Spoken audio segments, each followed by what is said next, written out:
નમસ્કાર. આપણે પૂર્વે બની ગયેલી દુઃખની ક્ષણોને યાદ કરી આજે મળેલી આપણે સુખની ક્ષણોને ભૂલી જઈએ છીએ, એની પર હાવી થઈ જાય છે.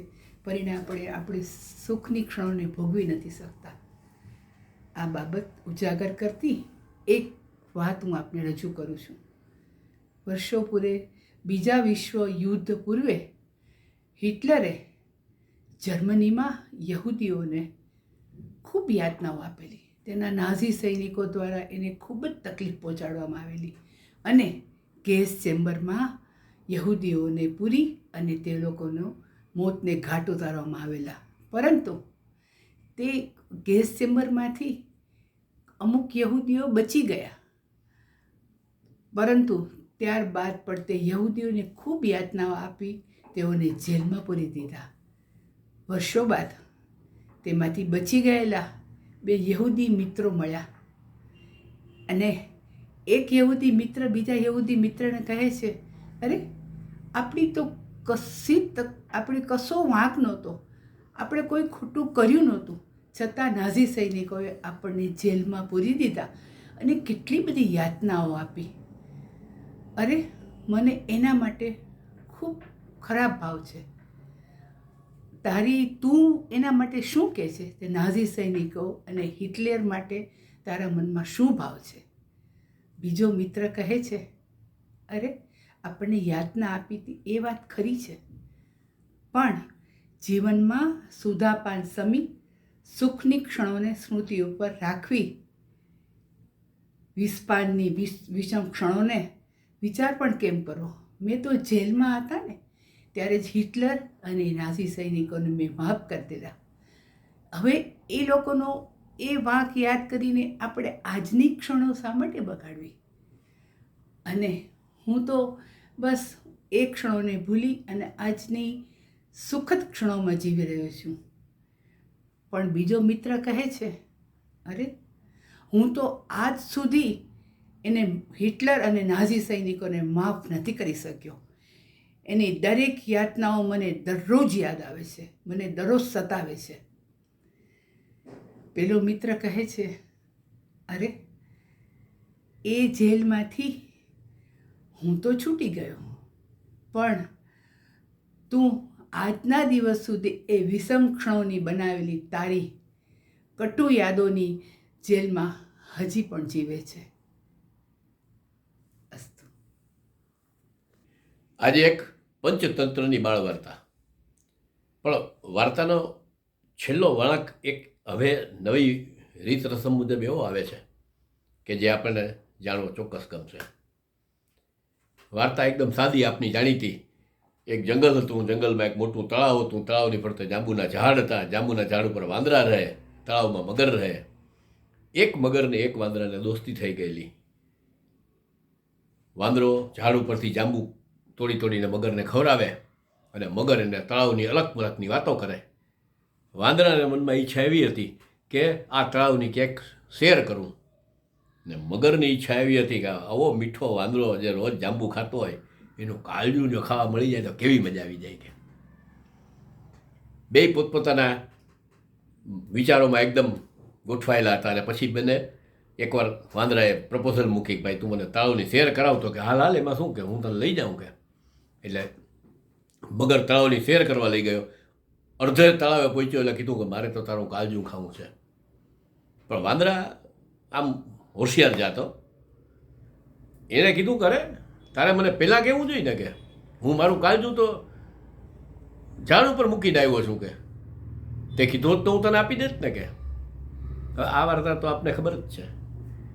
વર્ષો પછી આવો જ એક મગરને આવો જ એક વાંદરો આવી રીતે મિત્રતા કેળવી અને વાંદરાની ઈચ્છા થઈ કે તળાવની શેર કરવા જાય, એટલે તળાવની શેર કરવા ઉપડ્યો.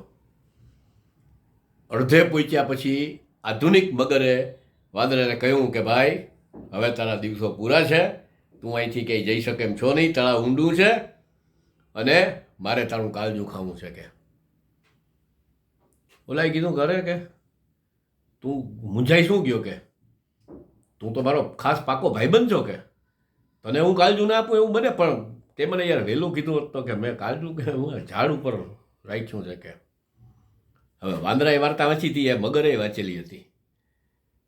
મગરે તો તરત આમ છાક પૂંછડીમાંથી સાઈડમાંથી મોબાઈલ કાઢીને હેલો એમ કહીને રિંગ મારી એના મિત્રને કે જોતો જરાક આજુબાજુ અહીંયા જાંબુના ઝાડ છે, એમાં ક્યાંય વાંદરાનું કાળજું દેખાય જ કે આ વાંદરો ખોટું બોલે સાચું હમણાં ખબર કે. પણ જેમ મગરે એ વાર્તા વાંચી હતી એમાં વાંદરાએ પણ એ વાર્તા વાંચેલી હતી. એ પણ પોતાની આગોતરી વ્યવસ્થા કરીને આવ્યો હતો. એને એક આમ કાળજા જેવું આમ થેલીમાં ટીંગાડીને જાંબુના ઝાડ ઉપર ટીંગાડી રાખ્યું હતું. એટલે આ મગરના ભાઈબંધો એ બધું જોયું અને ઝાડ ઉપરથી આમ કરીને તપાસ કરી કે હા ઝાડ ઉપર એક કાળજું ટીંગાઈ છો કે વાત સાચી છે કે. બરાબર કે મગરને એમ થયું કે તો પછી આપણા પરદાદા ખોટા કે આ તો સાચો છે, કાળજું ખરેખર ઝાડ ઉપર ટીંગાઈ છે. એટલે વાંદરાએ કીધું જો મેં નહોતું કીધું કે મારું કાળજું તો ઝાડ ઉપર ટીંગાઈ છે. એટલે તરત મગરની ગાડી પાછી ફરી. વાંદરાભાઈ શેર કરતાં કરતાં બેઠા, કાંઠો આવ્યો એટલે હમણાં ઊભો રહે, હું તો હમણાં તારા માટે કાળજું લઈ આવું એમ કરીને કૂદકો મારીને ઝાડ ઉપર ચડી ગયા. મગર આમ કહીને મોઢું વકાસીને ઊભો રહ્યો. વાંદરાભાઈ દેખાઈ બીજા.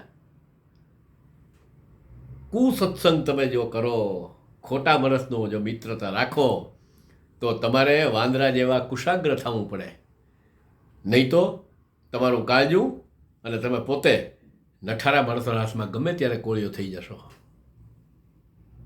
અસ્તુ, આભાર, થેન્ક યુ વેરી મચ. જય હાટકેશ. જીવનમાં આવતી નાની નાની ખુશીઓને માણો. એક માછીમાર ખૂબ ભૂખ્યો હોય છે, એટલે માછલી પકડવા માટે નદી કિનારે જાય છે, જાળ બિછાવે છે અને થોડી વાર રાહ જોવે છે તો એની જાળમાં એક નાની માછલી આવી હોય છે. એને એમ થયું કે આ નાની માછલીથી મારું પેટ થોડી ભરાય, એટલે એ માછલીને પાણીમાં પાછી નાખી દે છે. ફરી પાછી જાળ બિછાવે છે, ફરી રાહ જોવે છે, ફરી પાછી નાની માછલી જ આવે છે, એને પણ પાણીમાં નાખી દે છે. એમ કરતાં કરતાં એ મોટી માછલીની રાહમાં ક્યારનો બેઠો હોય છે. થોડી વાર પછી એનો એક બીજો મિત્ર આવે છે, એણે પણ પાણીમાં જાળ નાખી અને એક એક કરીને નાની નાની માછલીઓ પોતાની થેલીમાં ભેગી કરતો ગયો અને લગભગ કલાકમાં તો 15 માછલી એની પાસે થઈ ગઈ. અને એ જવા માંડે છે અને જતાં જતાં પેલા માછીમારને કહે છે કે ભાઈ, તે પણ મારી જેમ નાની નાની માછલીઓ ભરી લીધી હોત ને તો તું તો આરામથી તારું પેટ તો ભરાઈ જાત, પણ તારા પરિવારના લોકો જે છે એ લોકોને પણ તું આરામથી આ બધી માછલીઓથી એ લોકોનો પેટ પણ તું ભરી શકત. મોટી માછલીની રાહ જોવાનું રહેવા દે ને નાની માછલી પકડ. બસ જીવનમાં પણ આપણે આવી રીતે જ નાની નાની ખુશીઓ ગોતવાની છે. જેમ કે ઉદાહરણ આપું કે મારો એક સેટ ખોવાઈ ગયો હતો. ખોવાઈ તો નહોતો ગયો, કેક મુકાઈ ગયો હતો અને બહુ વખત પછી મને મળ્યું તો એટલી ખુશી થઈ. મારો એક છોડ મુરઝાવા માંડ્યો હતો ને અચાનક એમાં ફૂટ થઈ, નવા નવા પાંદડા આવવા માંડ્યા તો એટલી ખુશી થઈ. ટીચર છું તો સ્કૂલમાં કોક વાર 2 પીરિયડ ફ્રી મળી જાય તો અરે વાહ, આજ તો 2 પીરિયડ ફ્રી મળી ગયા. એવી રીતે તમે ઓફિસમાં કામ કરતા હો, કોઈક દિવસ ઓછું કામ હોય તો ખુશ થાવ ને કે ભાઈ આજે ઓછું કામ કરવાનું આવ્યું. ખાવા માટે મોંઘી હોટલમાં મોંઘી ડીશ ખાઈએ તો જ આનંદ મળે, ખુશી મળે એવું નથી. આપણને બધાને ખબર છે કે સેવ મમરા કે વઘારેલા મમરા આપણે ઘરમાં હોય ને એનું પણ આપણે આમ ખાઈએ તો એની સામે જે મોંઘી બધી ડીશ હોય છે એ કોઈ વિસાતમાં નથી. હિલ સ્ટેશને જઈને સૂર્યાસ્ત કે સૂર્યોદય જોવા કરતાં આપણા ઘરેથી જ અગાસીમાં કે બાલ્કનીમાંથી આપણે જોઈએ અને તમે જો કુદરતને ચાહતા હો તો સવારના આજુબાજુ પક્ષીઓના અવાજ અને એ બધું માણો તો એ ખુશી જ છે. અને એ નાની નાની ખુશીથી આપણને ખૂબ આનંદ મળે છે. આપણે મોટી ખુશીની રાહ નથી જોવી. ઘણી બધી વસ્તુ છે. બહાર હોટલમાં મેં કીધું એમ કે ખાવા કરતાં આપણને ઓલી 20 રૂપિયાવાળી પાણીપુરી જે ખાઈએ એનો આનંદ વધારે આવે છે, બરાબર ને? અને ઘણી વખત એવું બને કે કોઈક વસ્તુ આપણને આમ આશા જ ન હોય, આટલી ભલે નાની વસ્તુ હોય પણ એકદમ મળી જાય ને તો આપણને બહુ ખુશી થાય. જેમ કે આ વિડીયો માટે મારે વિષય ક્યારની વિચારતી હતી, કયો વિષય કરું, અને અચાનક જ આ વિષય મળ્યો તો મને એકદમ ખુશી થઈ કે અરે વાહ, કેવો સરસ વિષય મળી ગયો. એટલે જીવનમાં મોટી ખુશીઓ તો મળશે જ, પણ આજુબાજુ બધી નાની નાની ખુશી મળે છે એનો પણ આનંદ માણતા શીખો, એ ખુશીઓને વધાવો. આશા છે કે મારો વિડીયો જોઈને તમને પણ ખુશી મળી હશે. આભાર.